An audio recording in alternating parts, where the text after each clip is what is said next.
Hello, I'm at St Mary's Stadium, home to Southampton Football Club. Southampton have a lot of links with the universities in the area. They are trying to promote engagement and activity production within sport. I spoke with Jack Pomper, a film student at Solent University, about how he's been trying to get engaged with sport.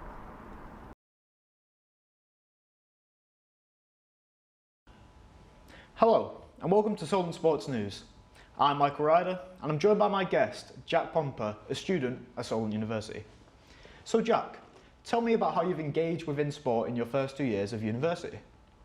So at Solent, I think there's like this kind of big practical kind of edge they have to a lot of their subjects, and that's kind of like a two-sided coin. Like you've got sports, and then you've got like creative arts sort of thing. And coming from film production, so the more creative arts kind of side, I don't feel like I've been restricted in that sort of thing, and the amount of sport that's like accessible to me, especially at the Freshers' Fair sort of thing. I didn't realise how many sports would be on offer like that, especially ones that we never had a chance to kind of play, like say like basketball or American football or like the Airsoft Society. That was quite an interesting one for me, but I still didn't. I didn't really jump any of the opportunities, but then some of my mates just suggested, hey, do you want to join our five-a-side football team that we're going to join, they were thinking of doing. And since I haven't played football for a long time, since when I was little, I thought, yeah, why not? Screw it. Okay, so with this five-a-side team, is it serious, or do you just do it as a bit of a laugh, or what's happening with that? It's a bit of both, really, I think. Obviously, at first it was like, yeah, it would be funny, why not? But then once you actually get there and get onto the pitch and then you're facing off against the other team, it's like, all right, let's have it sort of thing, you know. Like, but obviously, yeah, most of it's just for a laugh. How's the team doing in the league? Are they pushing for promotion, the title, or are they more at the bottom? So at the minute, I think we are at the bottom of our division. But again, you know, there for a laugh sort of thing. Obviously, the goal is to kind of get to the top, but a lot of us, like myself, like I mentioned, haven't played football in quite a long time.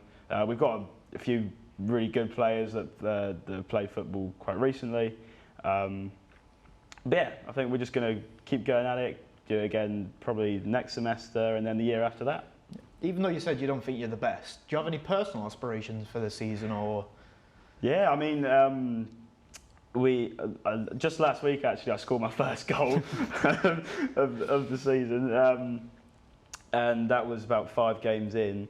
When I was little, I'd play as goalkeeper or defence, so I didn't really have many opportunities to try have a go at goal scoring. But it was a good feeling, to be fair. So, and again, I just think I need to get more confident with the ball as well, and I kind of tend to crumble under pressure when I've got the ball, and when I see these players coming at me, I'm like, oh, freak out sort of thing. Yeah. So I think, yeah, just kind of control, composure, and more goals, basically. Okay. So my last question for you, Jack, is if there was another sport that the university tried pushing upon you, would you try and pursue it? And maybe what would it be? Like you said, airsoft before, or? Yeah, I'd say the one that most piqued my interest was probably airsoft. Again, it's just something that I've never really had the opportunity to play before.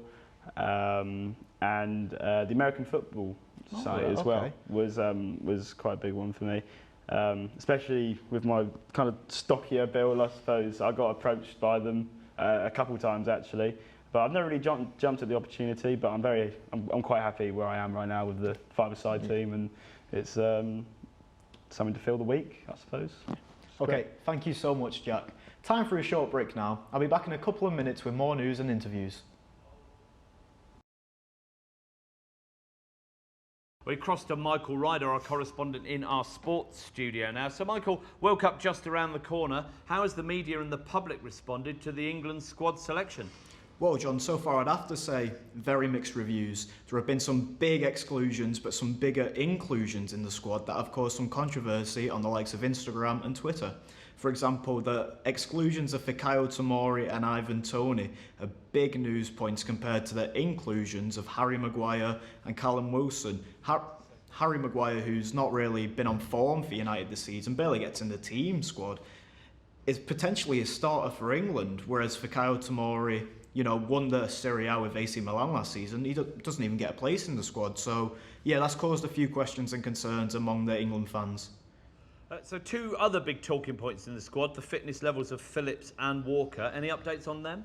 Well, with Kyle Walker, we don't expect him to be back towards the end of the group stage. And Calvin Phillips, he played 30 minutes for City here and there before the big international break of the World Cup. But his fitness needs to be assessed in training, coming up to the tournament. And that's also big talking points upon social media and within the newspapers. Is like, if they're getting included, who's getting discluded? And will they even play for England if we don't get through the group stage?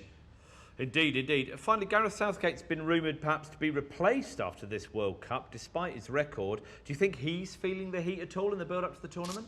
Well, John, from what I've seen so far, I wouldn't say so. He seems calm, composed within his interviews, and he feels like he can take these boys all the way. And I feel like most of England will want to be behind him, but with names of Thomas Tuchel being thrown in after the tournament, Eddie Howe, who knows what could happen with the management job after this World Cup.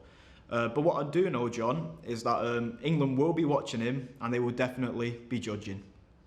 Michael Ryder, thank you.